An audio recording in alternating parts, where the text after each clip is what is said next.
All right, we welcome you back for another edition of Sports Chat, and I'm joined by Joe Davidson of Sacramento Bee, as always. And we just put week 2 of high school football to bed, and I'd say a couple big notes as we look down the rankings. Oak Grove gets a win over Del Campo, but it did not come easy. And how about Pleasant Grove? They beat Nevada Union in the final seconds, 29-28. I think it showed a lot of resolve for both teams. And remember Del Oro last year won games late at Nevada Union against Granite Bay. Championship resolve, leadership, they go on to a state bowl. Maybe that's what Pleasant Grove is showing last night or the other night when they win with 4 touchdown passes for Dre Terrell, and then they go for 2 at the end. But even earlier in the game, they're down 14-7. Joe Catalico of Pleasant Grove goes for an onside kick, recovers, scores a touchdown a moment later. You're showing confidence in your team. You're going for the jugular. It's not conventional. It's not conservative. And then Elk Grove, the same thing. They score late on a Robert Frazier touchdown run.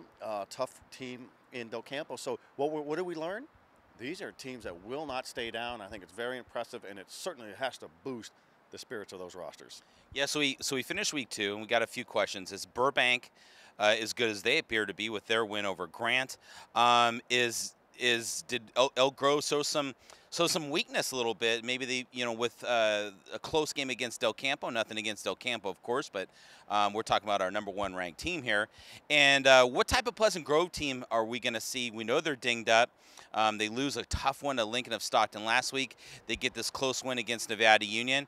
And you know what? I guess my takeaway after the second week, or week 2, I should say, is there's a lot of parity in the top 5. Yeah, we don't have that monster, overwhelming, dominant, nobody's going to touch them #1 team. Yeah. And it looked like last week and a half, it was maybe Nevada Union. Nevada Union dropped the hammer on Grant 37-7, looked all world. They're up 14-0 right out of the gates against Pleasant Grove. Uh-oh, here's your monster. These teams are balanced, and I think it's great, and they're all playing each other, and there's more games coming up. We got Oak Grove taking on Nevada Union very soon, later this month, and we've got Del Oro taking on James Logan and Burbank and Grant. So all the heavies are taking on the heavies, and I think it's great for this area. Kudos for the coaches for scheduling up. The days of just playing your neighborhood team and having a good old jolly time, we don't need that. Let's have some real good football, and I think it's great. And the rankings don't mean anything. And these losses, they sting, yeah, but it's not going to affect anybody for the league races because the league races are still what really count. Yep. Franklin, they moved to 3-0. They beat Freedom of Oakley. Folsom, they only put up 24 points this week. They beat Roseville 24-7. How about those two teams? Let's start off with Franklin first. We like this team. They're going to be high in the rankings this week. And then, of course, Folsom, they're still good, obviously. Franklin, so much experience, so much speed. Trayvon Lampley is a playmaker all over the field. Steven Rogers, Joey Banks, steady quarterback leader, and Trent Spallis. They could go 10-0.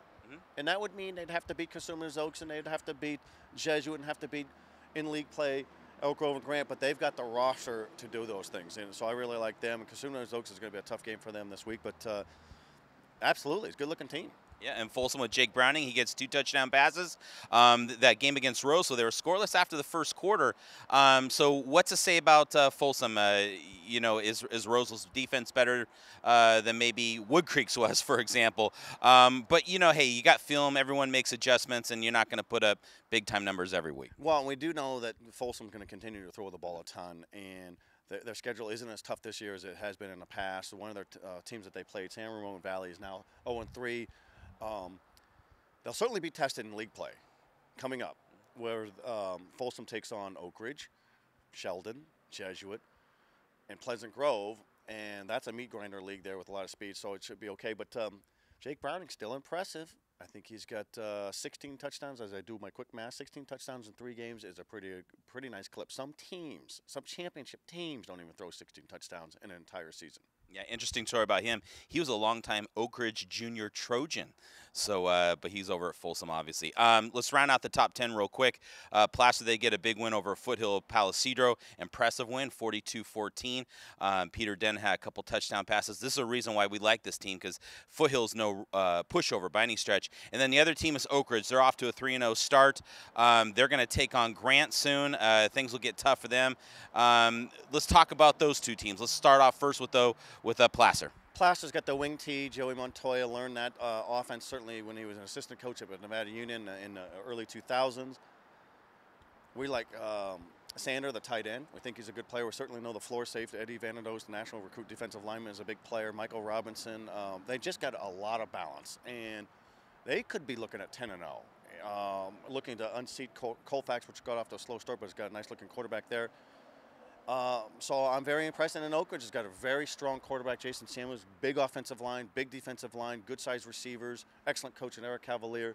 That team should absolutely be favored against Grant up in El Dorado Hills. And then Grant would be looking, if they lost that game, which would be no surprise, Grant would be 1-3 for the first time since probably 1933 or so, when Alberghini was a rookie coach. But no, and the Pacers, they're not hitting panic mode.